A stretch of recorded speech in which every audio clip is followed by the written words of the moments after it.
के रहने वालों पर इस प्रकार आ पड़ेगा। इसलिए जानते रहो, हर समय प्रार्थना करते रहो, तुम इन सब आने वाली घटनाओं से बचने और मनुष्य के पुत्र के सामने खड़े होने के योग्य बनो। सब कहे आमीन।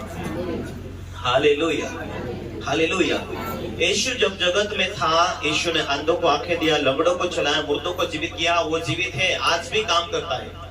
प्रभु ने क्यों कहा कि हे बहुत से दबे लोगों मेरे पास आओ, मैं तुम्हें विश्राम दूंगा, मैं तुम्हें आराम दूंगा, मैं तुम्हें छुड़ाऊंगा। और भजन संहिता 51 में ऐसा लिखा है, जिसने मुझसे स्नेह किया, जिसने मुझसे प्यार किया, जिसने मेरे वचन को माना, उसने लागू किया। यानी कि परमेश्वर का वचन में कहता है, जिसने मेरी बातों को अपने मन में लागू किया। वचन कौन है? परमेश्वर की इच्छा, परमेश्वर की आत्मा के द्वारा, उसकी प्रेरणा के द्वारा लिखा गया। परमेश्वर की इच्छा, उसकी योजना, उसकी प्लानिंग। Hallelujah, hallelujah. कि प्रभु यीशु मसीह को जगत में क्यों आना पड़ा इस दुनिया में? पर मनुष्य पापी ही तो पापी मनुष्य से प्रेम करने का उद्देश्य क्या है? हमारे बोझ को उठाए, हमारे दुख को मिटाए, हमारे दर्द को मिटाए, हमारे जीवन में शांति दे सके, आशा दे सके, ये विश्वास दे सके, भाई बहन परमेश्वर तुझसे प्यार करता है, क्यों तू दुखित है, क्यों तू चिंतित है? परमेश्वर का प्लानिंग है तेरे जीवन के अंदर तुझे ऊंचा करने, आशीष देने, ब्लेस करने के लिए। Hallelujah, hallelujah. इसलिए प्रभु ने कहा, चंगे हो चुके, आजाद हो चुके, बीमारी से, बंधनों से छुटकारा हो चुके, आप जागरूक रहो आत्मिक जीवनों के लिए। आप परमेश्वर के वचन को ले लो अपने हृदय में, आप परमेश्वर की प्लानिंग को अपने मन में लागू करो। एक बच्चा को यदि उसे नौकरी के लिए उसे पढ़ाई दिया जाती है, उसके नौकरी करना हो तो उसे पूरा फाइल के सारी कागजात, डॉक्यूमेंट पूरा करने के बाद उसे पढ़ाई करना होती है। वो कितना भी होशियार रहा फिर भी उसे डॉक्यूमेंट की जरूरत होती है नौकरी के लिए। जहां जिस ऑफिस में वो काम करता हो, जिसमें उसकी नौकरी लगने वाली हो, उसे डॉक्यूमेंट की जरूरत होती है।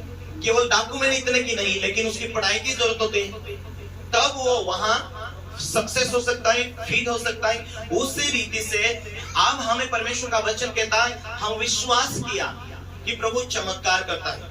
बाइबल में हम देखते हैं, अंधों को प्रभु ने आंखें दिया, लंगड़ों को चलाया, मुर्दों को जीवित किया। अब हमारा ये विश्वास है कि प्रभु चंगा करता। अब चंगे होने के बाद वही धुंध होनी चाहिए परमेश्वर के कामों के लिए, परमेश्वर के राज्य के लिए, कि हमें परमेश्वर हमें इस दुनिया के अंदर समझाने के लिए आया है। तो अपने बच्चों को सही संभालना है, नहीं तो आपको पीछे बैठना पड़ेगा ताकि दूसरों को डिस्टर्ब ना हो। सारे लोगों का मैं चर्च के अंदर स्वागत करता हूँ, जरूर आपसे प्रेम करता हूँ, परमेश्वर आपसे प्यार करता है, लेकिन आपको ध्यान देना पड़ेगा, सुनना पड़ेगा परमेश्वर का वचन। इसीलिए परमेश्वर का वचन में लिखा है, अभी प्रभु आने वाला है, और प्रभु के आने से पहले दुनिया के अंदर शैतान लोगों को परमेश्वर की सच्चाई, उसके वचनों से भटकाने के लिए कोशिश करेगा, पूरा जोर लगाएगा। और यीशु के आने से पहले दुनिया में बहुत ही बड़ी बड़ी दुख, बीमारी, विपत्ति दुनिया में आने वाली होगी। हालेलुया। इसलिए प्रभु का वचन में लिखा है, अब तुम चंगे हो गए, आजाद हो गए, तुम्हारे घर में शांति है, तुम्हारे घर में बरकत है, तुम्हारे घर में आनंद है।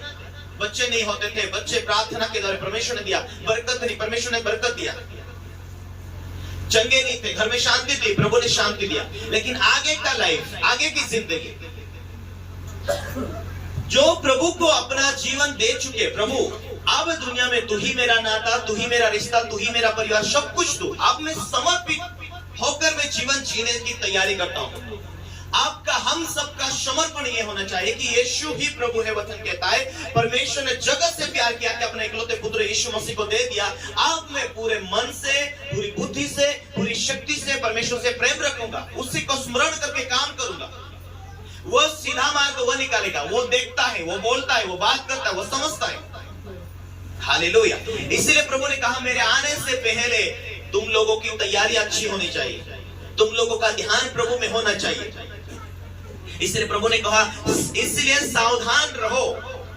कहां सावधान? आत्मिक तौर से। कहां सावधान? विश्वास से जीवन जी रहे हैं या नहीं, प्रभु के राज्य के लिए जी रहे हैं या नहीं।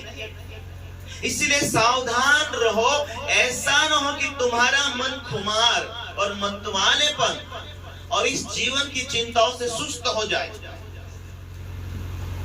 और वह दिन तुम पर फंदे के समान अचानक आ पड़े। तो विश्वासी तो थे, तुमने बड़े बड़े चमत्कार तो देखे थे।